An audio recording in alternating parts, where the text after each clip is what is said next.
இந்த வீடியோவில் நம்ம எதை பற்றி பார்க்க போகிறோம்னா டிஎன்பிசி குரூப் 2 எக்ஸாமுக்கான ரிஜிஸ்டர் நம்பர் பார்த்தீங்கன்னா தற்போது ஜென்ரேட் ஆயிருக்கு. அது எப்படி ஆன்லைனில் செக் பண்ணுறது என்பதை பற்றி தான் பார்க்க போகிறோம். ரிஜிஸ்ட்ரேஷன் நம்பர் ஜென்ரேட் ஆயிருந்தால் தான் உங்களோட அப்ளிகேஷன் கன்ஃபார்ம் ஆயிருக்குன்னு அர்த்தம். அடுத்ததான் ஹால் டிக்கெட் இன்னும் வெளியாகலை, அதை டவுன்லோட் பண்ணுறதுக்கான வழிமுறைகள் என்னென்னு சொல்லி பார்க்கலாம். இதற்கு பார்த்தீங்கன்னா ஃபஸ்ட்டு உங்களோட மொபைலில் ஏதாவது ஒரு ப்ரௌசர் ஓப்பன் பண்ணிக்கிங்க.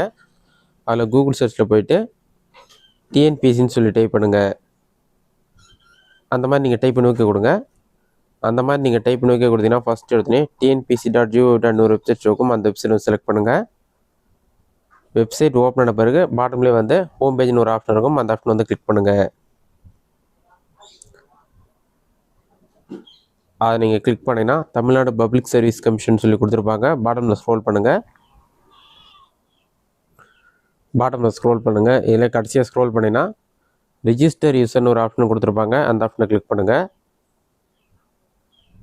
எக்ஸ்டர்னல் வெப்சைட் ஓப்பன்னு சொல்லி வரும். அதெல்லாம் செக் பண்ணிவிட்டு ஏற்கனவே பதிவு செய்த ஆப்ஷனை வந்து செலக்ட் பண்ணுங்கள். அதை செலக்ட் பண்ணிவிட்டு பயனாளர் குறியீடு கடவுச்சொல் கேட்டிருப்பாங்க. User name password captcha enter பண்ணுங்கள். அதை என்டர் பண்ணிவிட்டு சமர்ப்பின்ற ஆப்ஷன் வந்து கிளிக் பண்ணுங்கள். சமர்ப்பி கொடுத்தோன்னே கேண்டிடேட்கான டேஷ்போர்டு ஓப்பன் ஆகிடும். இதில் நிறைய ஆப்ஷன் கொடுத்துருப்பாங்க. இதில் பார்த்தீங்கன்னா கரண்ட் அப்ளிகேஷன் ஒரு ஆப்ஷன் இருக்கும், அப்ளிகேஷன் ஹிஸ்ட்ரின்னு ஒரு ஆப்ஷன் இருக்கும். நீங்கள் வந்து அப்ளிகேஷன் ஹிஸ்ட்ரின்ற ஆப்ஷன் வந்து செலக்ட் பண்ணுங்கள். செலக்ட் பண்ணிவிட்டு பாட்டமில் ஸ்க்ரோல் பண்ணினா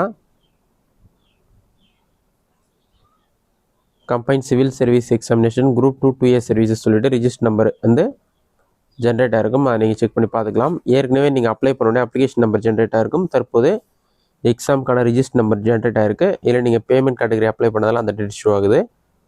இல்லை ரிஜிஸ்ட்ரேஷன் நம்பர் ஜென்ரேட் ஆயிருந்தால் தான் உங்களோட டீட்டெயில்ஸ்லாம் கரெக்டாக இருக்குது. விரைவில் உங்களுக்கு ஹால் டிக்கெட் வரும்னு அர்த்தம். அடுத்தது நீங்கள் ஹால் டிக்கெட் டவுன்லோட் பண்ணுறதுக்கான மெத்தட் என்னென்னு பார்க்கலாம். நீங்கள் கேண்டிடேட் டேஷ்போர்ட் ஆப்ஷனை கிளிக் பண்ணிவிட்டு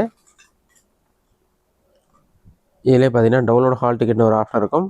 ஹால் டிக்கெட் அவங்க ரிலீஸ் பண்ண பிறகு நோட்டிஃபிகேஷன் நம்பர், நோட்டிஃபிகேஷன் டேட், போஸ்டோட நேம் வந்து குரூப் 2 சர்வீசஸ்னு இருக்கும். ஸ்டார்ட் டேட் எண்ட் எல்லாமே கொடுத்துட்டு ஆக்டிவிட்டி கீழே டவுன்லோட் ஹால் டிக்கெட் ஒரு ஆப்ஷன் இருக்கும். அந்த ஆப்ஷன் நீங்கள் கிளிக் பண்ணிங்கன்னா பிடிஎஃப் ஃபார்மேட்டில் உங்களுக்கான ஹால் டிக்கெட் நீங்கள் டவுன்லோட் பண்ணிக்கலாம்.